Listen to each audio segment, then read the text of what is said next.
It's an exciting day for the Washington Capitals as the 20th head coach in franchise history is being welcomed to the nation's capital.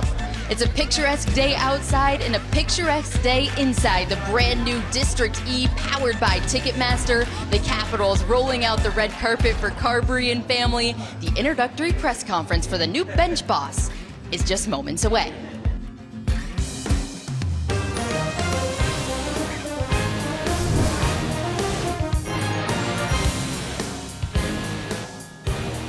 Well, everything is about Spencer Carbery today as the local media, season ticket holders, and sponsors have made their way inside of District E, powered by Ticketmaster in just moments. We'll welcome the 20th head coach in franchise history. We are excited to be with you here live. I'm Alexa Landestoy alongside Alan May. And Alan, the wait is finally over. Spencer started his coaching career in the Washington Capitol system and is now the head coach of the Caps. He is, and it's probably a very extensive interview process. When you look, there was a different general manager when he started in South Carolina, but Brian McClellan was here, Don Fishman was here, Jason Fitzsimmons, and the cast of other management, Chris Patrick, you name them.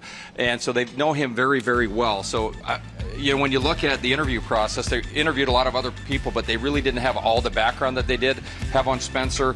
A lot of years in South Carolina, years in Hershey, and then a couple of years at the Toronto Maple Leafs. Well, we're super excited for this day. Coach in Hershey, coach in South Carolina, and now with the Washington Capitals. The wait is finally over. Let's send it over to Joe Beninati, the Master of Ceremonies. Good morning, everyone. Thanks very much for making time for us today. I am Joe Beninati, the TV voice of the Washington Capitals, and it's my pleasure to welcome members of our local sports media, season ticket holders, sponsors, other VIPs who are here with us at District E, as well as all of the Caps faithful who are watching and listening on NBC Sports Washington, 106.7 The Fan, and the Capitals' social channels. We are about to formally introduce you to the new head coach of the Caps, but before we meet the man who becomes, as Alexa mentions, the 20th NHL head coach here in D.C., I wanted to offer a brief commendation to the organization for its continued success with development. Throughout my close to 30 years with this team, I've witnessed the development of outstanding players on the ice, as well as executives, managers, and coaches in the offices, on the air, and behind the bench. For 8 seasons, today's guest of honor worked his way up the Capitals' coaching ladder from within. With more background on the coach and more input on how this coaching decision was made, it's time to introduce Capitals Senior Vice President and General Manager Brian McClellan. Brian, please describe for us the process that went into this coaching search, and from your past experiences with him in South Carolina and in Hershey, let us know about the best attributes that Spencer brings to the organization. Thanks, Joe. First of all, I'd like to formally congratulate Spencer and his family on becoming an NHL head coach. I know how hard he's worked at it, and I think it's a pretty big deal to have a dream come true for him. Building on Joe's point also, I think it's important that we do recognize our affiliates, South Carolina and Hershey, not only for developing players, but for developing relationships that we've had throughout the 3 organizations.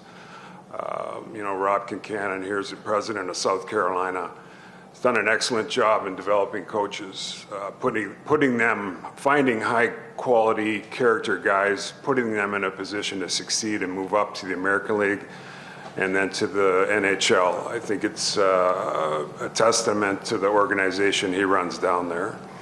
Also, Brian Helmer in Hershey does an excellent job of taking care of our people, continuing to establish relationships, and it just makes us a stronger organization overall.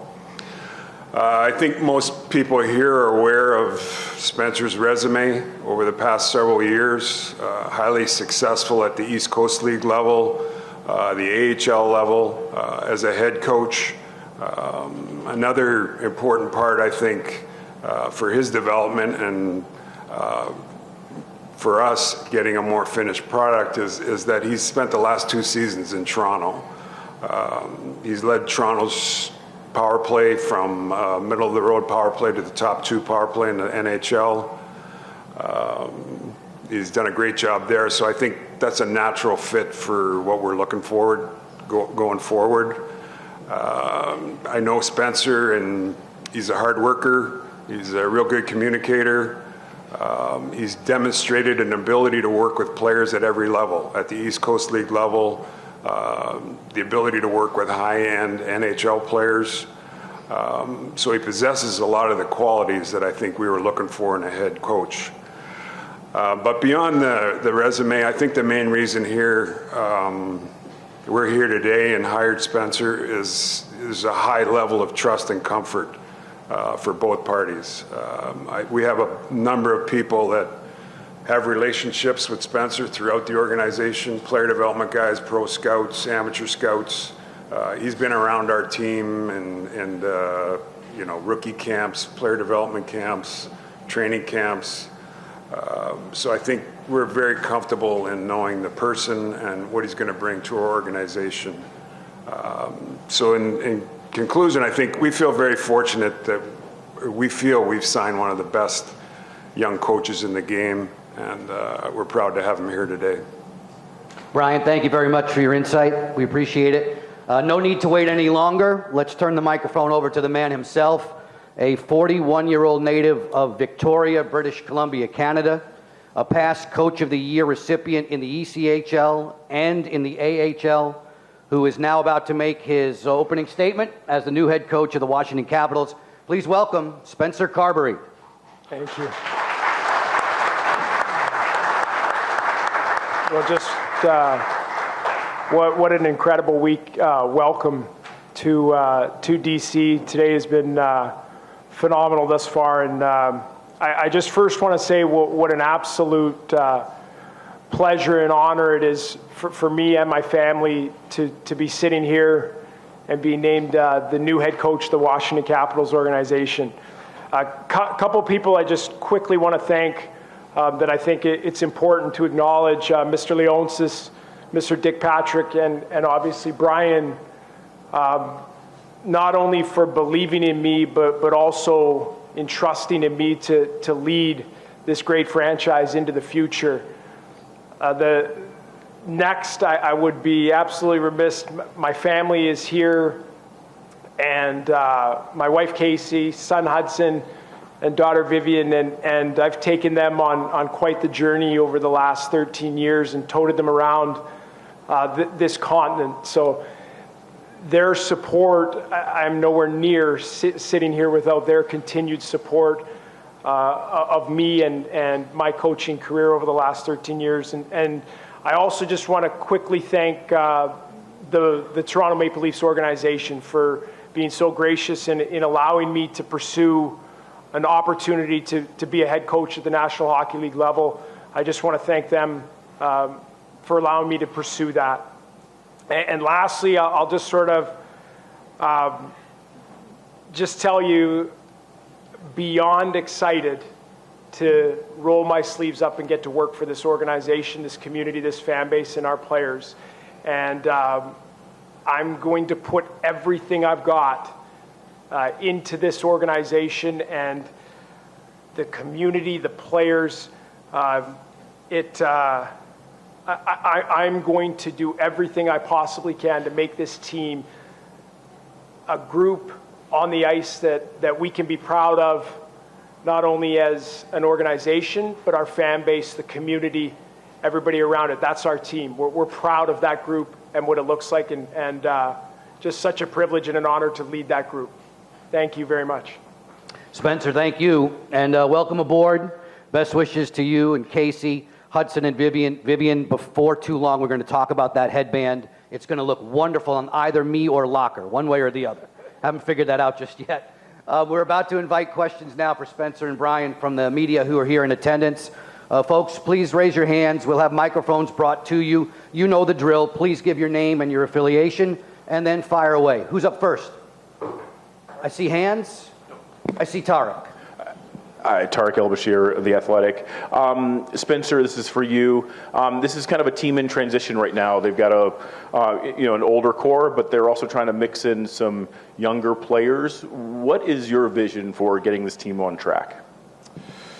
So I think there's a mix, right? And I think my job coming in here, we have a highly motivated group of veteran players, leadership group, and we also have a group of players that it's my job to bring along and integrate into that group of young players like you referred to. So that, to me, is exciting. You have young players that are hungry to prove that they're capable National Hockey League players, and then you've got a group of veteran players that feel like they got a bit of a chip on their shoulder and they're ready to prove something that we are still a very strong team in the National Hockey League. So that experience in that in lower leagues and dealing with that, but that's the mixer. That's what I'm trying to bring together and make sure that we compete at a real high level. Oh, hey, Barry. Hey, Barry Sperluga from the Washington Post. I guess Brian had posed that question to you. You've got a head coach that's only 4 years older than your captain. We know the development side. What did you see in him in terms of leading the core that you've established here, the older core?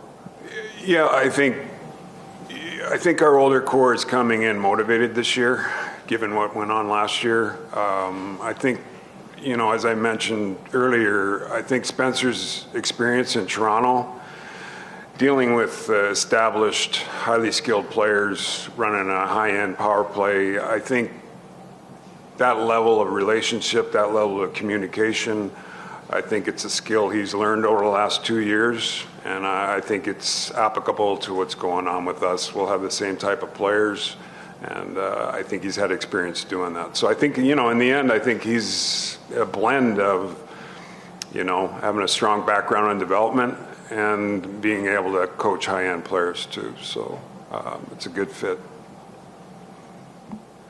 Spencer, Tom Gallitti, NHL.com. Just, it sounded like there were other teams that were interested in you. What made this the right fit for you to come here? And Brian mentioned mutual trust. Is that a big part of that? Oh, without question. As I went through the process with my family, this has always felt right for me. This organization, the people that I have relationships with, the way they treat players, the players that they value. So as I went through it, everything kept drawing me to this organization and to Brian, and hopefully getting an opportunity to be the head coach here. And that, so there is absolutely that came into the process. Charlotte McBride with the CBS affiliate here in DC. You mentioned, the groups of veterans on this team, the younger guys. I know you know some of the younger guys from your days in Hershey. Have you had a chance to talk with any of the veterans? Did anybody call you after you got this job? Have you spoken with any of them? Yeah, I've spoken with quite a few so far, and just touching base with them. I have a prior relationship with even a lot of the veteran players from being around over the years, but just starting to touch base with them, some relationship building stuff in there, and figure out what they saw, where we need to go, things that we can improve on, just gather information. And that's my number one objective as I start, is gather information. So now we can make good decisions. What happened? Where are we at? What do we feel we need to do, from everywhere, from training camp to practices to games? It all is important for me to listen, and then we can make real strong quality decisions as we go through and figuring out what we need to do as a team and how we're going to play and all that type of stuff. And just a quick follow-up, how much will you lean on some of these veteran guys who have been with this team for so long, with their leadership and kind of the early stages of this? Oh, a ton, because not only have they lived it and played it, but they're champions. They've won a Stanley Cup here, and their opinions, what they see, it's important, especially as a head coach, to take that in. Now I have to make decisions, but it's important that they are going to set the tone. And you touch on that, and I would attach that to the development part as well. It's our job as a coaching staff to come in and help these young players get caught up to speed as quickly as possible. It's also the responsibility of our leadership group. They have a big part in how can we get these young players ready to play and playing in a winning culture. And that's what I will specifically lead on our leadership group a lot and challenge them to do a good job in that department. Hey, Spencer. Ben Raby with the Capitals radio broadcast. Identity is often a buzzword with new coaching hires. I'm curious the identity you envision for the team, and maybe if you could describe your coaching style and how you feel it might mesh with the personnel you have. Yeah, from watching and my philosophies on the ice, the two words that I think I'll use a lot early on is pace and being connected. And a lot of people equate pace with speed, and for me, pace is a little bit different than just straight players that can skate fast and playing quick. Like, pace for me is you can show that with the puck and without. Like our puck pressure, our neutral zone, our D zone puck pressure, our forecheck, and then with the puck, like, we will talk constantly about our pace and playing at a higher pace and getting up the ice with and without the puck and putting pressure when we don't have it, let's get it back, and then getting on the attack pace-wise. And then the other part of that, the connected term that I use, I think is important that we have 5 guys on the ice that are on the same page with what we're doing. And we've got to be really connected as we move up the ice, and I won't get into all the X's and O's, but the connected term is something that I'll use a lot with our group of making sure that 5 guys are on the same page with how the puck is going to transport from our end to the other end or vice versa. Sammy Silver from the Hockey News. Hi, Spencer. Welcome. Just looking at your resume, you've worked with some of the young guys still in the system. You've worked with McMichael. You worked with Faravari. Just how good is it going to be to reconnect with them and also help guys like McMichael who are trying to make the full-time jump next year? Absolutely. I'm excited to work with them again. I have great relationships with all those young players, and I'm like, I'm watching some of them play down in Hershey right now and try to compete for a Calder Cup, and every time I watch or hear, and it's a smile on my face because I'm really happy of where their journey and their development and where they've come because of that prior relationship, and Marty being up here and his ability to get into the National Hockey League and be a quality player right away. So I'm excited to work with those guys again. Like I said, those relationships will help speed up the process of getting to know them and them understanding what I expect. So yeah, like I said, very excited to work with those young guys again. Hey, Spencer, Roman Stubbs from the Washington Post. I'm just curious, the last 2 years in Toronto, specifically that market and just that franchise and the pressure that's associated with the Toronto Maple Leafs, how that prepared you as a coach and got you ready for this opportunity? I took hundreds of things from that experience over the last 2 years. And you touched on anything from just simply the market and the media and the prep, all of that stuff. For me, especially in an assistant role where I've been a head coach for a long, long time, it gives me a ton of time and opportunity to observe and take in information and see how things are done. Some things I'll bring here with me and I feel strongly about, and other things I might not do, but you're able to see a different organization in a pressure market like you talked about and learn a ton of different things from that, and then obviously working with the players, staff in that organization. How do you look at the Caps power play? You've got the best to ever do it who is in that one spot where he always shoots from and always scores from, but it hasn't really had the success that maybe the team has needed from it over the past couple of seasons. How do you kind of balance, keeping Ovi happy and keeping him kind of where he is and getting it going again? Yeah, that'll be a major focus of mine, and as we look to round out the staff, specifically with the X's and O's part of it, I've followed their power play or our power play very, very closely over the last 2 years, watched them all. I think there's some things that we can do there. I think a lot of what you're talking about, like some personnel stuff coming in and out constantly causes a little bit of disruption to that. But a very, very important part that you touch on that we will have to make sure that we're paying close attention to, and we make quality decisions, like I said, in terms of our staff and what the direction and what we're trying to accomplish as a group as it relates to the power play. And if I could follow up, you've been around Alex Ovechkin for a long time. Here over the next couple of years, he's going to be at the center of the sports universe. You'll be on the bench as he's chasing down Gretzky. Has that kind of hit you yet, and what do you think about that? What I think of is it's a huge responsibility for me as a head coach, and I've watched and saw his greatness up close and indirectly, and I take a lot of responsibility in that, and now so it's my job as a head coach to put him in situations where he can be successful, and that's what my challenge is, and I don't take that lightly at all, and that'll work into how we play as a group, but that'll be one of my focuses is how do we put him in situations to succeed. Spencer, Brandon Alter with Caps Outsider. When you were hired in South Carolina in 2011, did you think, a little bit more than a decade later, you'd be the coach of Washington? I cannot say that I did. I'll be honest with you, but I've said it many times. I've been indirectly stepped away from the organization for a few years at different points, but I've always had a connection to this organization and this team. And I just tried to do, back then, you're just trying to do the best possible job you can for the South Carolina Stingrays. And the other part is you're trying to get better as a coach. And so you're trying to gather information from the team in the AHL, the Hershey Bears, and that's why I've been, sorry to pivot a little bit, but that's why I've been so fortunate as a young coach is I've learned from some unbelievable coaches, having been around Bruce Boudreau to Barry Trotz, and then in Boston's organization.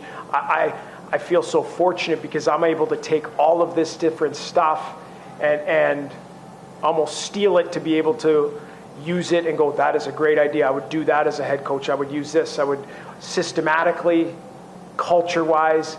And so that's a lot of why I think I just feel so lucky to have been in our organization and learned from some great people, and then also step away and gain some more knowledge as well.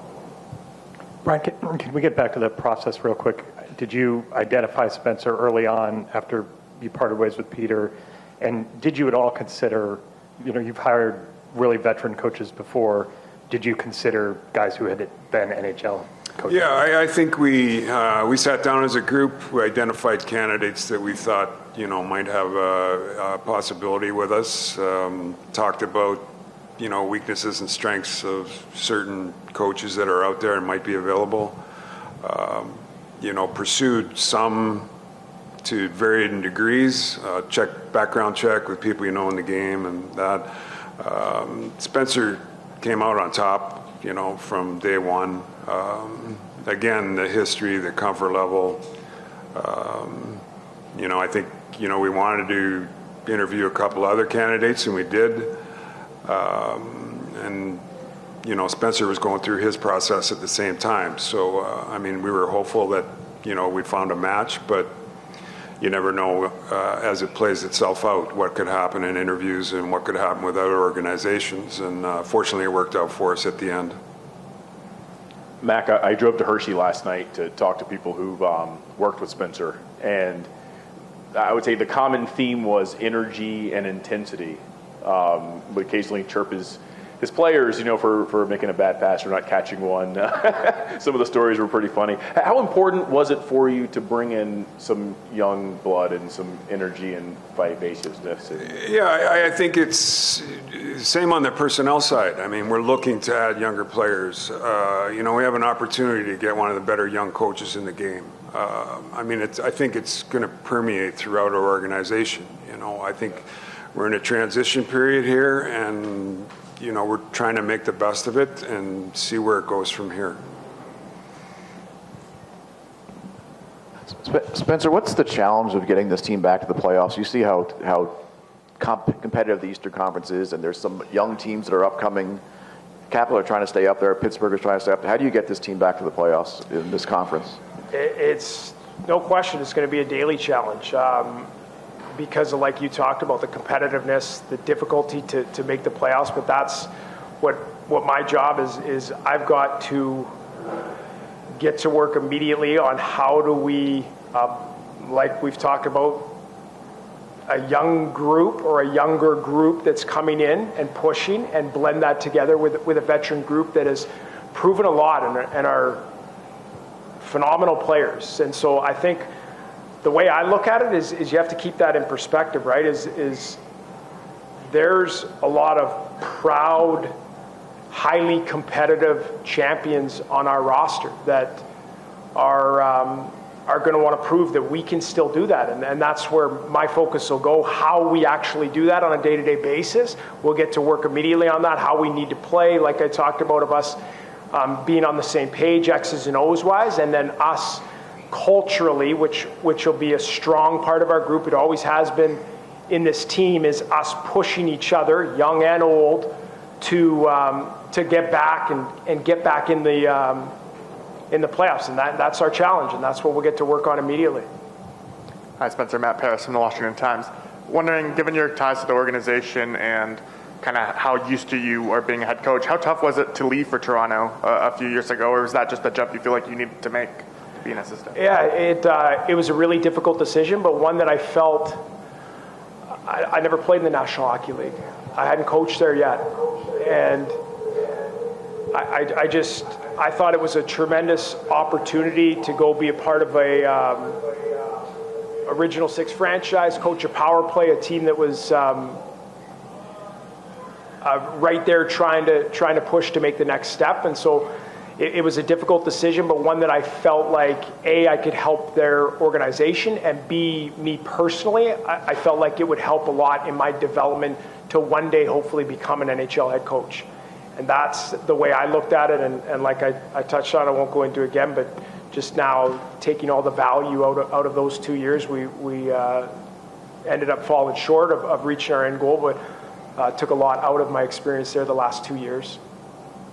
Hey, Spencer. Matt Wire from NBC Sports Washington. Welcome back. Thank you. Lots made about the success you had with that power play group in Toronto. What do you kind of credit as the turnaround there, and what are kind of some of the factors that you might be able to bring over to this power play group that has seen a lot of success in years past? Yeah, I won't get into like too much of the specifics of there, but we worked hard at it. There were some certain things that I brought to that group and ideas that I had, and blended that with the way that those guys saw things, and they wanted to do things, and again, very, very similar of grabbing input from all those great players there, and trying to create a foundation of how we were going to do things is what we focused on. And but yeah, like I said, it was a great experience. Took a lot from it, and a lot of those things, like you're touching on, from a foundational little things that we did really well. Absolutely, those things are things that will translate, and things that I can take and hopefully bring to our group, and hopefully will be able to be integratable into our team and our power play specifically, like you're talking about.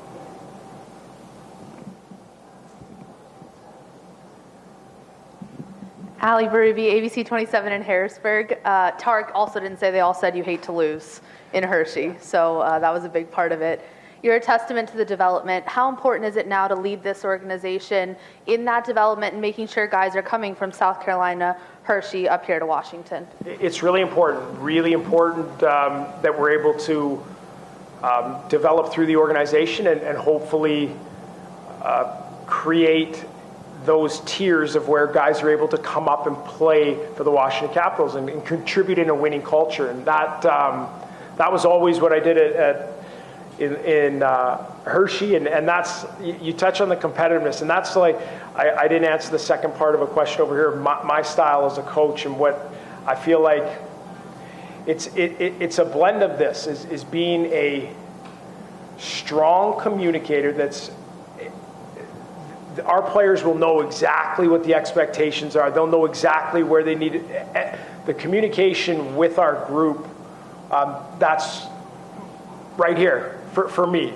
And the other part of that, which I feel like is the balance for me as a coach, is motivating the group, pushing the group.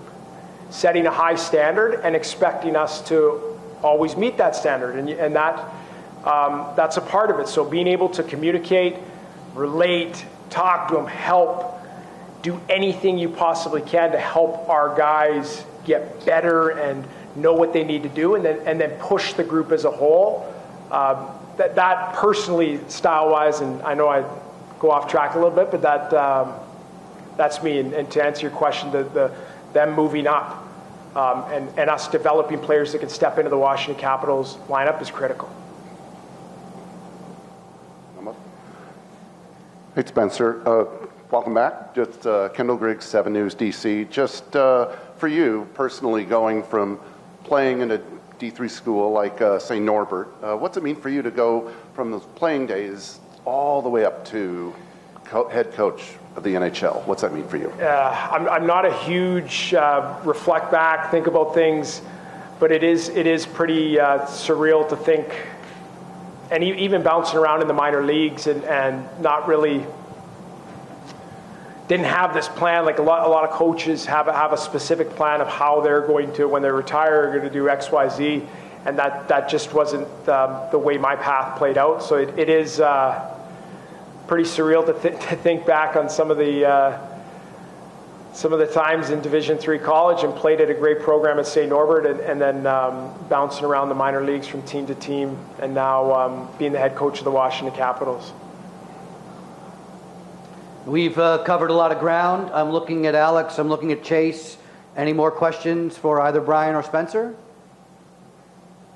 Appreciate it. Brian and Spencer, thank you very, very much. Spencer, as you get more connected to the team, all of us in this room look forward to connecting with you, and we wish you all the very best. That's going to conclude our program for the day here at District E. For those local affiliates who will be conducting one-on-one interviews, those will happen shortly by the trophy cases, the digital boards. To all of you here at District E, and to those watching and listening on NBC Sports Washington, 106.7 The Fan, and the Cap social channels, thank you very much for your time and your concentration, and have a great rest of the day.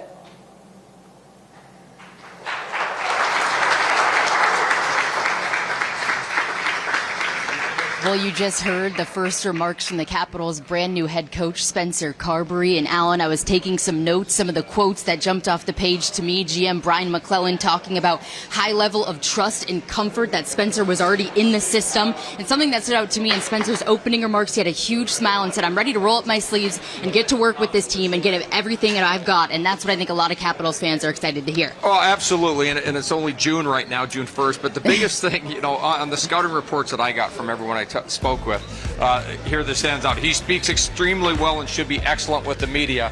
I'd say he handled that part very, very well so far. But high-quality person, and that carries over into his professional life as a head coach, assistant coach, as a hockey lifer, basically. So I think there's boatloads of experience, even though he's not 55, 60, 65 years old. He's a young 41 coach in the National Hockey League.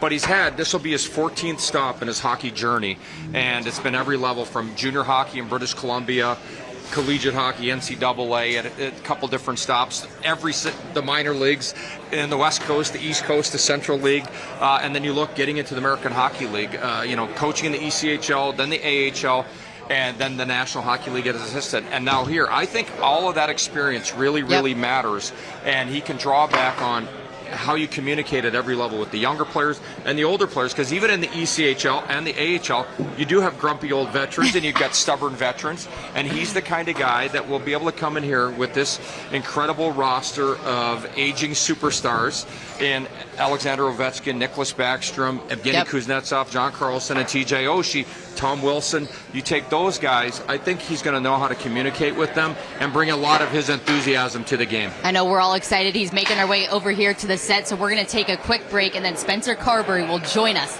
just after this.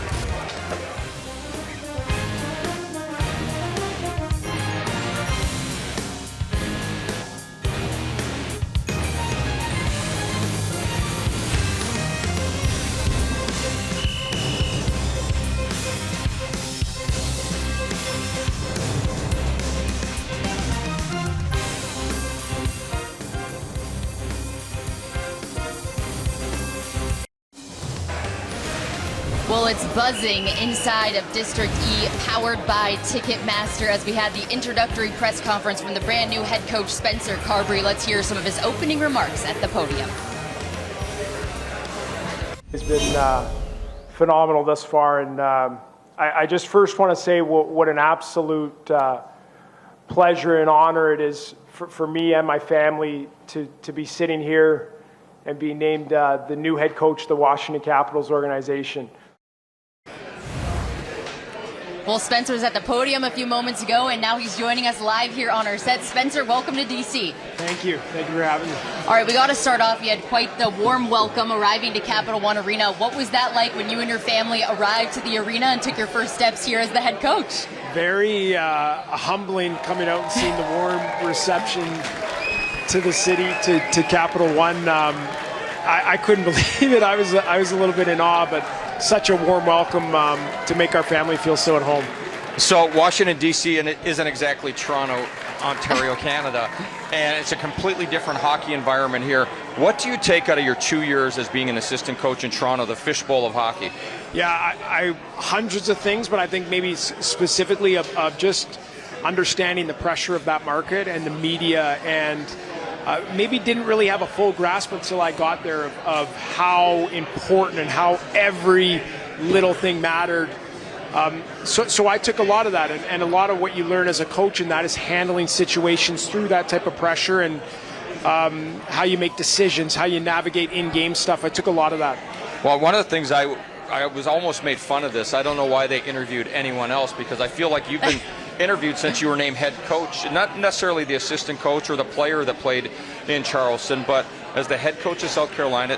People don't realize that the Washington Capitals have one of the greatest relationships in the American Hockey League and in the ECHL in the South Carolina Stingrays. So you were already dealing with management up here on a day-to-day basis. You couldn't be more accurate and spot on of the value that this organization places on all three tiers, and not just saying it, but replicating it with action. So there's constantly player development down in Charleston, working with the players. There's constant communication with the Hershey Bears and Washington Capital development people. So you're right. It's saying it and then also following through with it. Yeah, I think it means a lot. GM Brian McClellan started his remarks talking about that relationship they have with their affiliates. Pretty cool, though, Spencer. Full circle for you. You begin your coaching career in the Capitals organization. Now get your first head coaching job in the NHL with the Capitals. What was the interview process like, and was it always Washington for you, or you wanted to see what else was out there? I felt like just at the end of the year with us losing in the playoffs, or Toronto losing in the playoffs, and then starting to go through the process, my head was spinning a little bit. But I always, I'll say this, going through the process of trying to become a head coach in the National Hockey League, in the back of my mind, I had always felt like this organization just felt so much like home to me. And every time my wife and family and I would talk about making decisions and ideal situations and all that, it just kept coming back to the Caps organization. So that's the way that we felt. Yeah, you know, one of the things I wanted to ask you about, you played for Jared Bednar.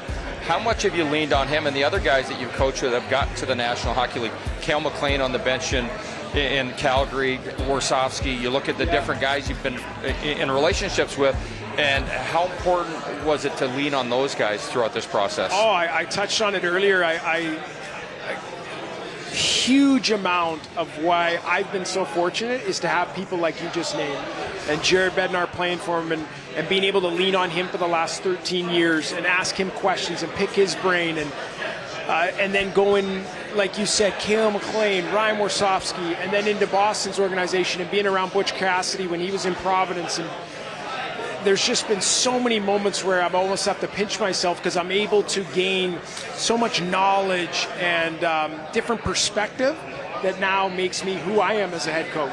Yeah, and we look through this process over the years. You leave home, not really that far from Victoria to Cowichan Valley, and you play for a former Washington Capital. When the Caps first got good, Greg Adams was a big part of it, learned from Brian Murray. How much do you take away from those first coaches you had in junior hockey and then your collegiate coaches as well? You're exactly right, Greg Adams, and he was a hard coach, and he was transitioning from owning the team and given a crack at being a head coach, and he had so much. I even remember back then, like, he had so many little tidbits of information that you could tell, okay, he knows what he's talking about, has played at the highest level, and he was a hard coach, but a great man. And yeah, you take all those little experiences as you go through, and that's something maybe that, again, to touch on, of just being a sponge and being open and listening and taking information, because you can learn a ton. Well, you touched on it a little bit in your press conference, but I know a lot of Capitals fans listening to the stream, their biggest question mark is about how do you weave some of the veteran players with some of the young players and get this team to hopefully make a deep playoff run. What is your plan, and have you talked to some of these guys, and what are you most looking forward to coaching guys like Alex Ovechkin? Yeah, I've talked to a majority of the guys already in the first couple days, which has been fantastic. And I think what I can say is this, is we understand where we're at of, okay, we've got to infuse and bring some young players along into this lineup. There's no question about that, and now it's my job to blend that, like you said. And I think with us as a coaching staff leaning on our veteran players, leaning on our leadership group, and also us as coaches to bring them along as quickly as we can and integrate them in and have high expectations, because I don't think it's unfair. A lot of people, and I get it, it takes a young player a little bit longer and it's going to take time, no question, but I don't think it's something that's not doable, of getting them caught up to speed as quickly as possible and infusing them in a winning culture, and they have an expectation to uphold. Yeah, when I look at your path to here, and I look at so many important things that happen along the way, I'm a big believer in guys that have been in ECHL, that have coached in the American Hockey League, and I think that's the greatest prerequisite to get into the National Hockey League. But when I look back, I was joking with Alexa just before this, there's grumpy veterans, there's proud veterans in the ECHL, and the same thing in the AHL. So it's not really that different than what you're coming into, other than these guys have won the ultimate prize, those guys that I named, and Backey and Kuzi and Wilson and Carlson, just so many of them, Ovi, of course. But you look at that, and now you're going to have to deal with those guys and the young guys. But how much valuable, experience do you think it was coaching in those other leagues? Well, that you just hit the nail on the head of that's the exact way that I feel about it, of coaching those. They're all competitive. They want to win. They're hard workers. That's why they are who they are and why they've been so successful. And it's the same thing in Austin Matthews, Mitch Martin. Those guys all want to win. They want to do the right things. They want to be coached. So, using those experiences, I think, is exactly what you touched on, and it translates. All right, well, thank you so much for joining us. It's been awesome, Spencer. I see your family over your shoulder. It looks like they're busy, but I'd love to even bring them in. It's a family affair for you, and your kids are having fun. Joby mentioned the headband. Alan, maybe you would wear the headband. What do you think? Never. Dr. Vivian. Well, Spencer Carbery, welcome to Washington, D.C. I know the players are looking forward to getting started, and we're looking forward to having you as well. Thanks for joining us. Thank you guys so much. All right, it's time now for us to send it over to Al Koken with a special guest. Well, I'm joined by Rob Kincannon, the president of the South Carolina Stingrays, who've been a great part of the Capital Development Program, the man who hired Spencer Carbery. What did you see back then that attracted you to Spencer? Spencer has one of the hardest work ethics you're ever going to see in anyone in pro hockey. He's always the first one at the rink. He's always the last one to leave. He's a great communicator. He does a terrific job with young players, older players. And I think Washington got a great coach here, and he's going to be very successful.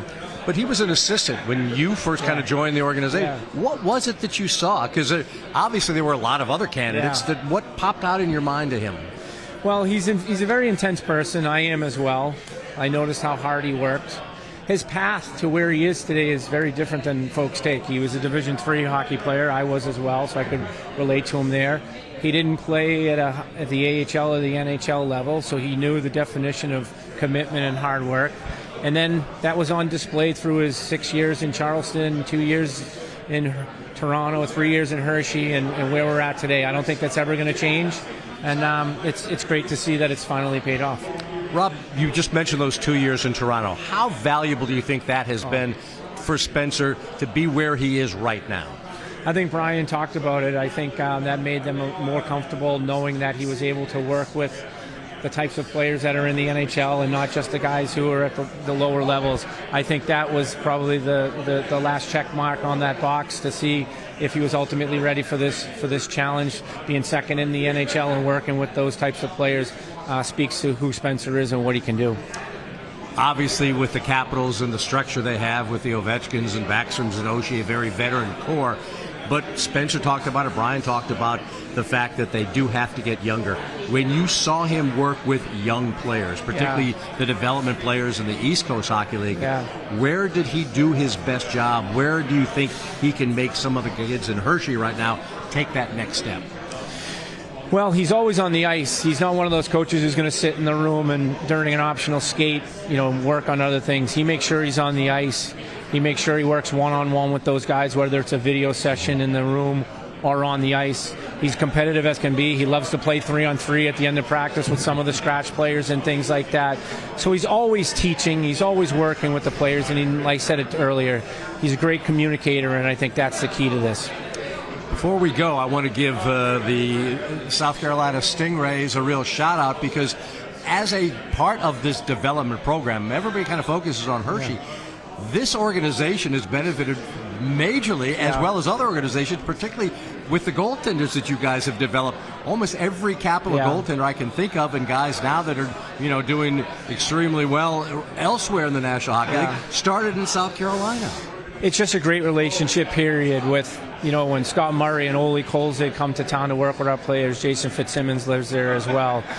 Spencer over the years. All the players that have come through the door. And Cam Parker is one of your equipment managers. He worked with us as well. So the list goes on and on. We love our role in this development process. We love the relationship, and we're proud to be a part of this. Rob, thanks so much for the time. Thanks for having me. Well, the Capitals have a new bench boss, Spencer Carbery. What was the process like to get him to D.C.? Was he always the top choice? GM Brian McClellan will join us just after this.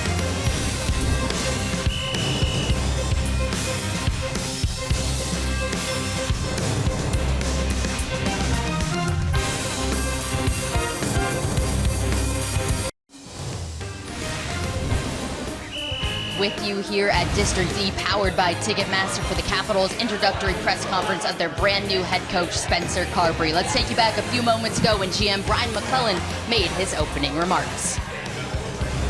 We have a number of people that have relationships with Spencer throughout the organization, player development guys, pro scouts, amateur scouts. He's been around our team and rookie camps, player development camps, training camps. So I think we're very comfortable in knowing the person and what he's going to bring to our organization. So in conclusion, I think we feel very fortunate that we feel we've signed one of the best young coaches in the game, and we're proud to have him here today. There was Mac at the podium, and now GM Brian McClellan joins us live here on set. And Mac, in those opening remarks, you talked about the relationship you already had with Spencer in the Capitals system.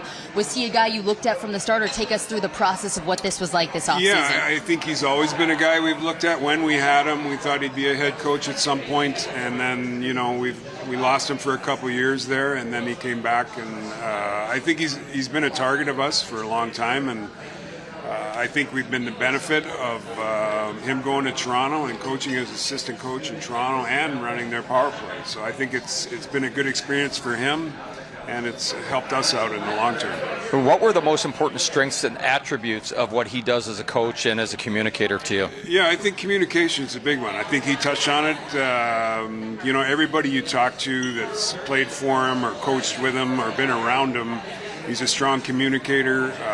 He's competitive. He has a reputation of getting guys to play the right way and hold them accountable. And, he does a good job system-wise. So he checks a lot of boxes off as a head coach. Yeah, you see here in his bio, the 20th head coach in franchise history, 41 years old. He started his coaching career in the Capitals organization, now getting his first crack at being a head coach in the NHL. You're trusting this guy, believing in him. I'm believing in him here in day one. Clearly, you saw that in him. Just take us through some of the attributes that really popped off the page when you were interviewing him in the process. Well, I mean, he has a good track record of developing young guys. getting them to play the right way, taking an interest in them, developing relationships with them. I think the experience in Toronto, working with high-end guys, working with high-end offensive guys, I think he's developed a way to communicate with that type of player. So I think he runs the gamut in skills. I think he can appeal to a lot of different types of players, young and old. So I think those attributes make him a perfect fit for us. So he really only was able to coach one full year in Hershey. They got ripped off the playoffs the 1 year, then the very weird season, his last there. But when he was in Hershey, what were the things that stood out most with you and the players that he was developing? Yeah, I think the players really liked playing for him. I think the feedback from players was, he ran a good team. He was a good, intense coach. He got a lot out of players, and he made them better. So I think, we have a lot of people within our organization that have a relationship with him. Our player development guys all know him really well. Our pro scouts know him very well. Our amateur scouts know him well. So we've gotten a lot of feedback on him over the years. So it's we're excited about having him.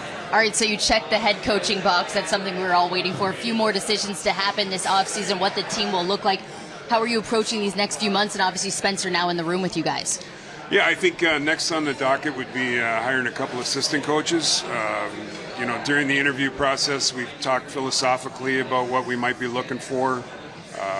So over the next few weeks, we'll gather some names, we'll talk to some guys, and hopefully go down the road and hire a couple guys. So as we go forward, you've got some upcoming free agents you've got to make decisions on, and then you've got the draft. Draft is first. How excited are you about that? Yeah, I think we're in a good spot. Picking 8th, I expect that we'll get a good player out of there. I think our amateur staff, we met here 2 weeks ago, went over the possibilities that might be in that area. We have the combine next week in Buffalo, and then we'll head to the draft in Nashville a couple weeks after that. I think, our amateur scouts are excited. They haven't picked this high in a long time, and they're excited about the quality of player that we will get.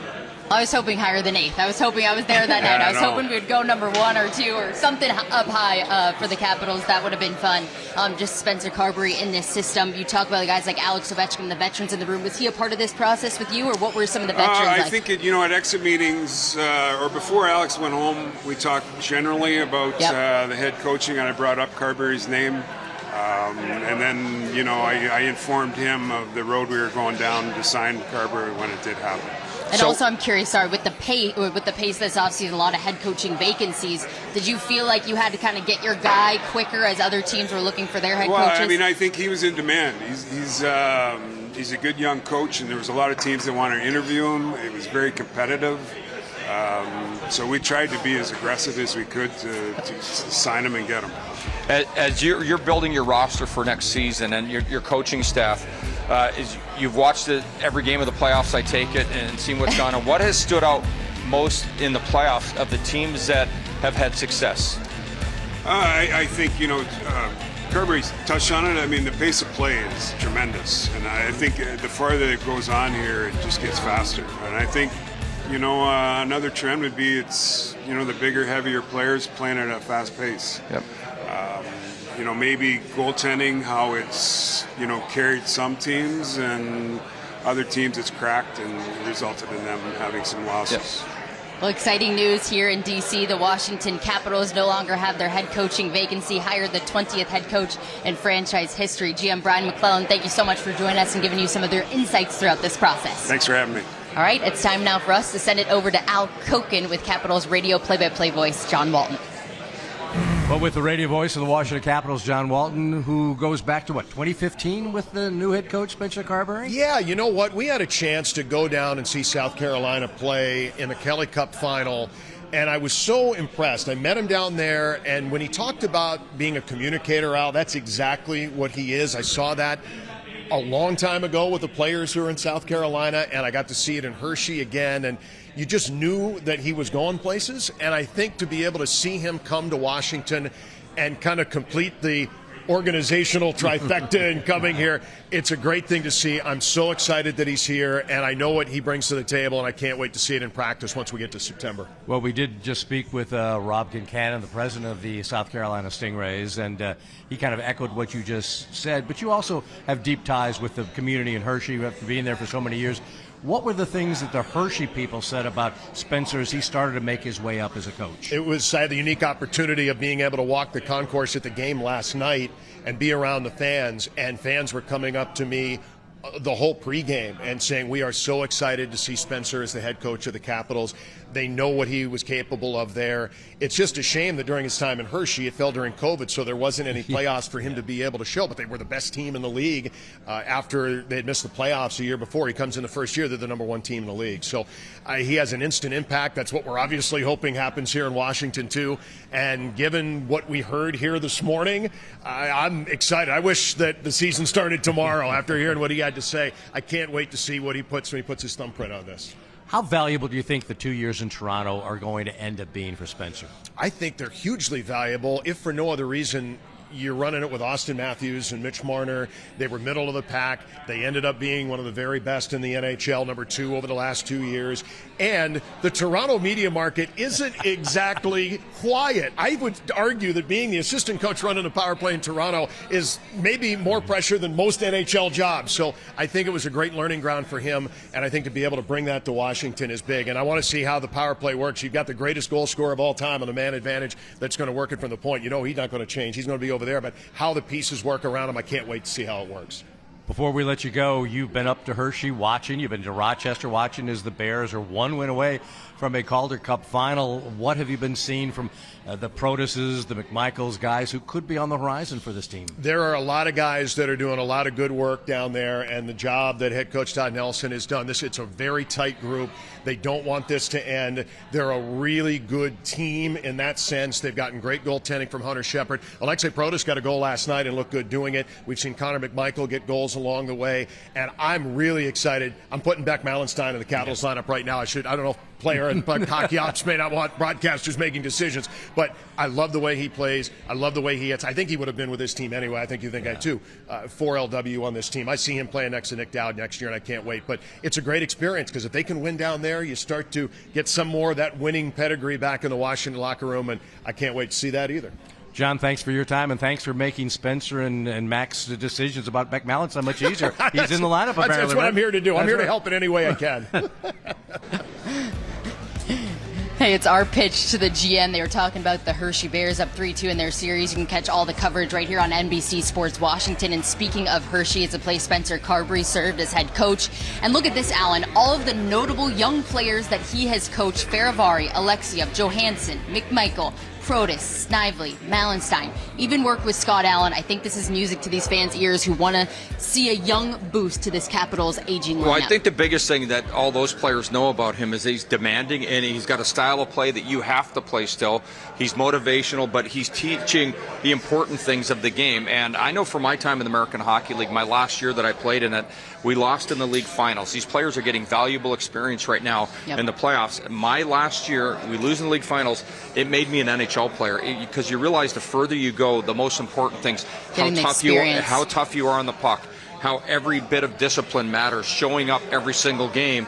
And so they're gaining valuable experience there right now in the games that they're playing with their coaching staff. And they're also, guys that have played with this guy, so it's going to be easier for him to translate his message to them as to what they need to do to be successful in the National Hockey League. Yeah, when you're looking at all the boxes and reflecting on what a day this is and the hire of Spencer Carbery, it seems like you check all the boxes. He has great relationships even with the veteran players. He's coached some of these young guys, check.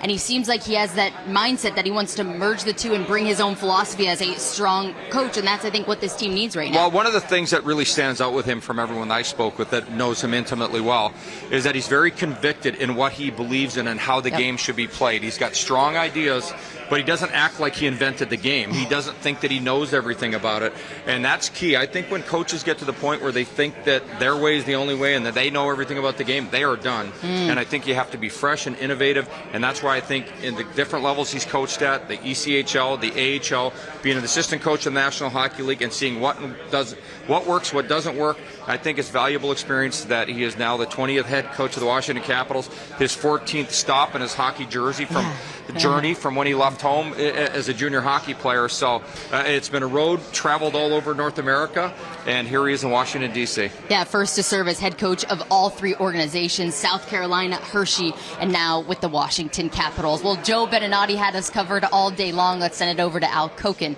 with the best play-by-play man in the business. Well, we're with today's master of ceremonies at the Spencer Carbery announcement. I think Joe Beninati has another job. It's escaping me at the moment. But first of all, great job here with the presser, and very impressive how Spencer Carbery handled everything. Oh, and no surprise. From the first time I ever met Spencer Carbery to the point where he's now the head coach of the Caps, I've heard so many people describe him as having this tremendously infectious energy about him. And automatically, as he meets the media here in Washington, D.C. today, you get that sense. And you could see how that would be able to convey throughout the room, throughout the players who he has to now lead. And I think you can get the sense that he's cherished this opportunity. I think it's been in the back of his mind for quite some time as he was coming through the Capitals coaching ladder. And now that he's here, I fully expect him to take this opportunity and run with it. I think we all kind of could see him maybe a bit from afar. We go to development camps, we go to training camps, and instead of seeing who's that guy standing there, you're like, wow, who's that guy buzzing around the ice? You could see he was not just sitting back as an AHL coach. He wanted to be a very active part of the Capitals organization, even when he was in the AHL and ECHL. And really, you and I have no direct contact with Spencer. We've seen Carbery run those practices at development camps and be on, rink A while the Caps are on the main rink. The ECHL team, the AHL team, the college prospects are on rink B, and there's Spencer. And yes, you notice the energy that he conducts a practice. You see him very demonstratively at times approaching players on the ice. I understand that he's a terrific teacher. From what I gather, a great communicator. And more importantly, when you think about the NHL roster, when Spencer walks in and introduces himself, it's not out of the blue. It's not ice cold. Right. These guys all know him and have seen him do his thing, at least with the club from a development standpoint, for many years. How big were the 2 years in Toronto for him? I would say enormous, in that you can do an awful lot as a head coach in the ECHL in South Carolina, and similarly in the American Hockey League. And in both of those leagues, he was recognized as Coach of the Year material. But until you go to an NHL bench and an NHL city, and unlike any other is Toronto, with a crush of media and the importance of the game in that city, I think your eyes are opened. And what Spencer mentioned during the press conference I found really interesting was that as an assistant, he could almost catch his breath and lie in the weeds and stand back and watch as everything was going around, swirling around, and take notes and beg, borrow, and steal from the different people that he has worked under. And I know one of those is Jared Bednar out in Colorado as well. And we know that people have a great appreciation for Jared's ability. He's a Stanley Cup winning coach in Colorado. That's another mentor to Spencer. He's got a bunch of them who I think he can glean a lot of knowledge from that he can apply and use very well here in Washington. Doesn't hurt that hanging out with Austin Matthews, Mitch Marner, John Tavares, guys like that. I mean, that's instant impact as well. You're directly dealing with him when you're running a power play. Yeah, that's going to be the interesting thing for me. And I know Spencer likes that discipline, that power play, that special teams discipline. And I know he likes to work different patterns and throw different wrinkles. And now you've got a group in Washington, if the roster remains the way it is, you've got a group that's pretty set in its ways. But now here comes a fresh thinker and a fresh set of eyes, and I would imagine that this group, which wants desperately to be back in the playoffs, and doesn't it feel like we've been out of work for about 12 months now? Yeah. This group doesn't want to miss the postseason next year. A potent power play can help them get there, so I think these guys will be all ears to Carbery in that sense. Joe, thanks so much. Appreciate it. Al, my pleasure. Well, Carbery brings a lot of exciting things here to DC. One of the themes, how can he work with some young players? Also, how can he work with the veterans? And Alan, this was a storyline from a season ago for the Capitals.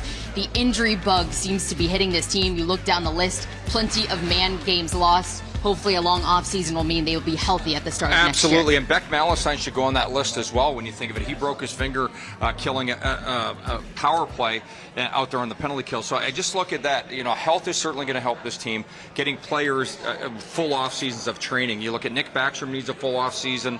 Tom Wilson needs a full off season. Ovi needs to get rest and rehabilitated. So he's back at his best. So when I look at the core players, they're going to be fresh this year. They're going to have a great summer of training and getting ready to be better players, not just come off an injury and doing your rehab. So when I look at that, he's going to have a better roster to deal with, I think, even though everyone's a little bit older, but there's going to be an influx of younger players. So you have the offseason, a fresh new voice in the room. How do you think the Capitals are going to begin next season? Because right now I'm energized, and hopefully the players are too. Slow down, calm down. So what has to happen... Is it September already? Yeah, what has to happen already. We need our time off too. So what has to happen, these players, the most important thing is get everyone fresh and ready for training camp.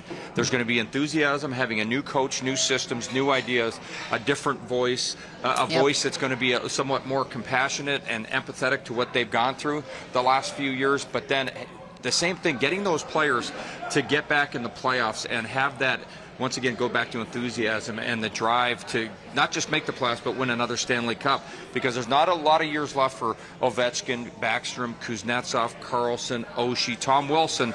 So you want to do everything you can right off the bat with Spencer Carbery to be another National Hockey League powerhouse. Well, it's an exciting new day for the Washington Capitals, hiring their 20th head coach in franchise history. Alan May, it was great to see you. Get back to your off-season festivities. Thank you so much to Joe Beninati, Al Koken, and everyone else who contributed to our broadcast. The Capitals got their guy. Spencer Carbery is the brand new bench boss here in Washington, D.C. We look forward to seeing you at the start of next season. Hopefully you enjoyed our live coverage of today's introductory press conference. We'll see you back in September.